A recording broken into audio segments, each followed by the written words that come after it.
Merry Christmas, church. We're here back again with Pastor's Corners, and we take our responsibility to shepherd the flock very seriously. And so we just wanted to come to you dressed as our physical counterparts here.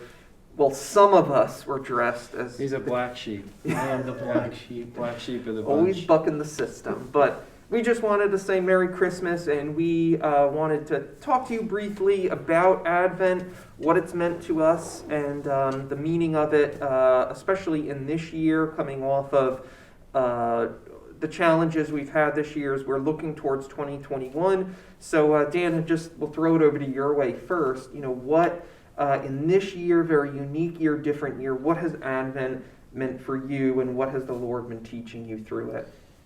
Yeah, I think that for me, Advent's always kind of a little bit of a reset, and particularly for our family. I think that with rhythms like family devotions and thinking through family discipleship, Advent's always a good time to kind of like settle down, stop, and reevaluate, because I think more than ever, it's a season where you have to recognize like this means something. The fact that God sent his son into the world to rescue us is the most important reality in the universe. And so for me, it's kind of always functions as a reset and a bit of a starting point to kind of reconsider things that matter most. And so for us at the dinner times and breakfast times have been times where we're going through family devotions, some of the Advent devotionals with our kids, and I think that uniquely this year that's been really rich for us as a family, and just personally in my own quiet times thinking through the reality of the incarnation. I think I've just been blessed personally thinking through that this year, and just being reminded that it was pretty hard and dark when Christ came into the world, and really no matter how hard and dark and difficult of a year that it's been, because Christ came, there's still always reason to be hopeful. Yeah. So I think I have found that kind of hope has been stirring up in my heart this Christmas season, and just really seeing the Lord's faithfulness through that. Yeah, I just love that emphasis you talked about with the incarnation and the implications for us that we can even draw from it today. And Dennis, you've been around LBC for a while. You've been through many, many Advents. I'm sure none quite like this one, and no Pastor's Corner quite like this one. But for you, having walked this journey of Advent before many times, what has Advent this year meant for you? Well, I think, clearly, first of all, I'm not caught up in all the externals of the... like shepherd outfits? Yeah, like wearing shepherd outfits and things like that to try and telegraph how holy I am. Oh, just okay. Just gonna wow, maybe I should. But no, I guess, as you said, Advent this year has been so different, unlike any that I think any of us can recall. And I think for me, one of the things that have stood out most about it this year is kind of that tension between, Advent marks, the season of Advent marks the end of a year in one sense.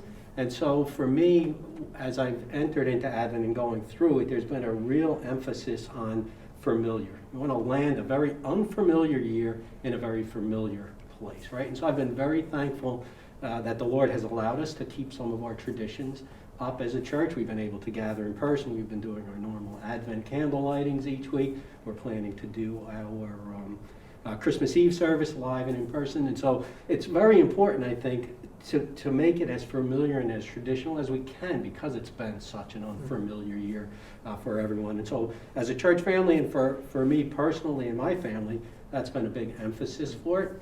For example, this year, Matthew will be home for the first time in 2 years for Christmas.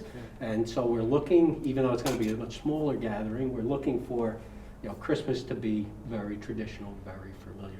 But the other tension of the year is actually, and you brought this up in your sermon 2 weeks ago, about Advent being the start of the liturgical calendar, or the church calendar. It's really the starting season for the year. It's the birth of Christ, and then we walk into the life of Christ. And so in a very real sense, there's such a hopefulness as I look forward to 2021, not because when we flip the calendar magically the pandemic is gone and the political craziness is gone and the cultural war is gone, but because more than ever I feel like I'm entering into the new year with Christ. that he has arrived in my life some 35 years ago. But for me, Advent this year has really captured the reality of Christ's presence. And so we use the song "O Holy Night" as our kind of the Advent theme for this year for the sermon series.